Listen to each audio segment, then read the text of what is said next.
السلام علیکم اسٹوڈنٹس، آج ہم بہت ہی امپورٹنٹ جو ہے نظریہ پاکستان اس کا حوالہ پڑھیں گے۔ چلیں جی شروع کرتے ہیں۔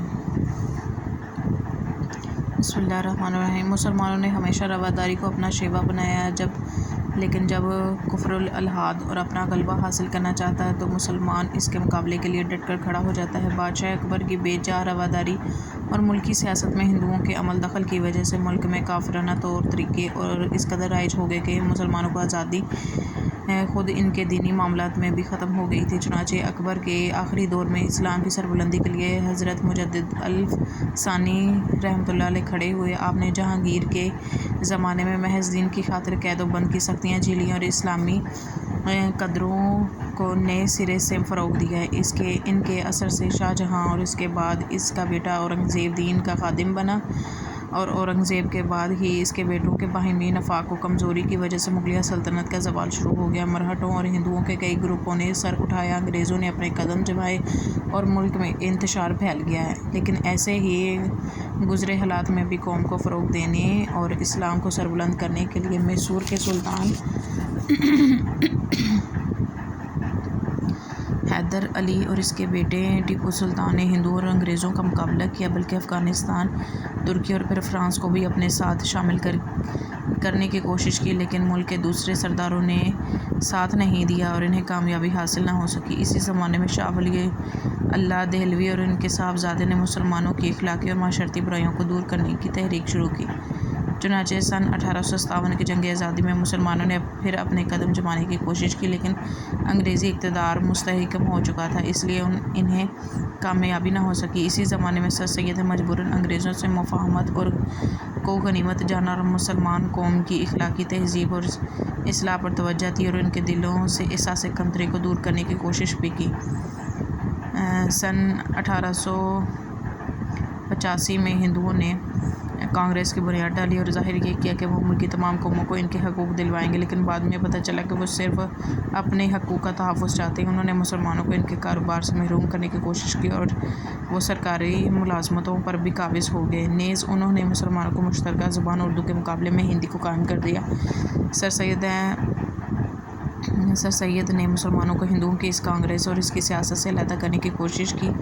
پھر سر سید کے ایک رفیق نواب محسن الملک نے سن 1906 میں کل ہند مسلم لیگ کے نام سے مسلمانوں کی ایک الگ تنظیم کی بنیاد ڈالی۔ یہ تنظیم ڈھاکہ میں قائم ہوئی تھی، جہاں ہندوؤں نے سازش کر کے مسلمانوں کو زک پہنچانے کے لیے زک کہتے ہیں شکست گھاٹا، مشرقی بنگال اور آسام کا وہ صوبہ جس میں مسلمانوں کی اکثریت تھی ختم کرا دیا، اور سن 1911 میں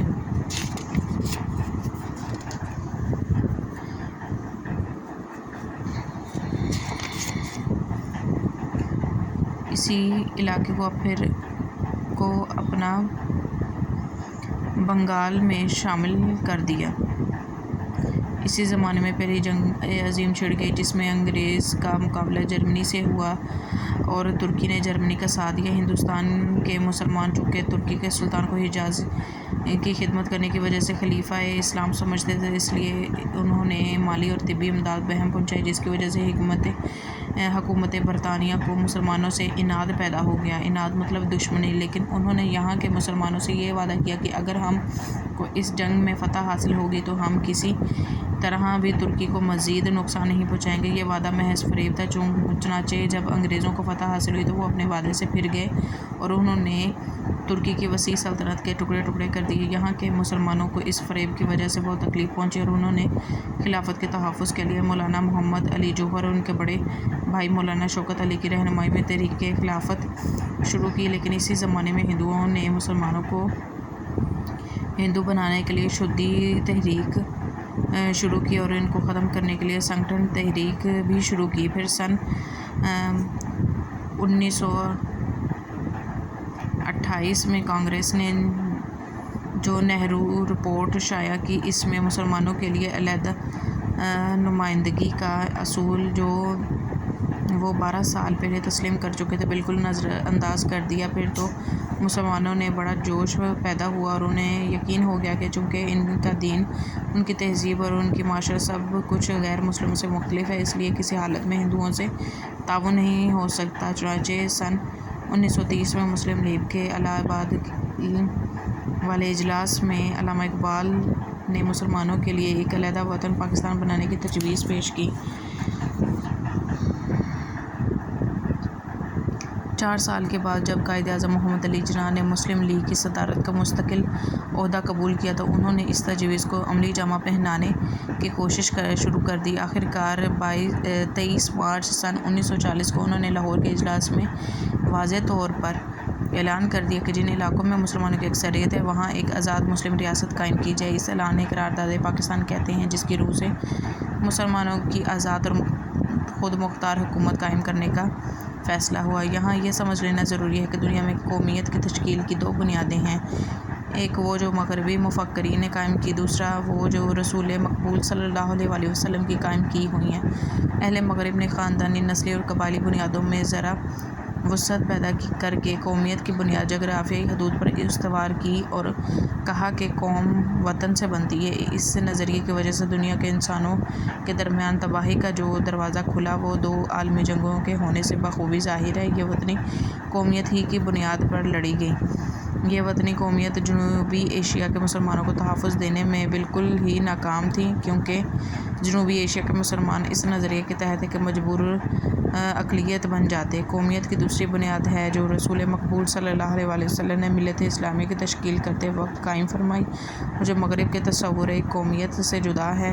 جیسا کہ علامہ اقبال رحمۃ اللہ علیہ نے بھی فرمایا ہے، اپنی ملت پر قیاس اقوام مغرب سے نہ کر، خاص ہے ترکیب میں قوم رسول صلی اللہ علیہ وسلم ہاشمی۔ ان کی جمعیت کا ہے ملک و نسب پر انحصار، قوت مذہب سے مستحکم ہے جمعیت تیری۔ اگلے پیج پر آتے ہیں۔ مسلمانوں کی قومیت ایک نظریاتی قومیت ہے جو کہ لا الہ الا اللہ پر قائم ہوئی، یعنی یہ کہ نسل، رنگ اور وطن کی بنیاد پر نہیں بلکہ ایک نظریے، ایک عقیدے، ایک کلمے کی بنیاد پر وجود میں آئی۔ اس نظریاتی پہلو کو نمایاں کرنے کے لیے اسے ملت کہا جاتا ہے۔ ایسی نظریاتی قومیت جو میں ہر نسل، ہر رنگ، ہر جغرافیائی خطے کے لوگوں کے لیے جگہ ہوتی ہے، اور حقیقت یہ ہے کہ جنوبی ایشیا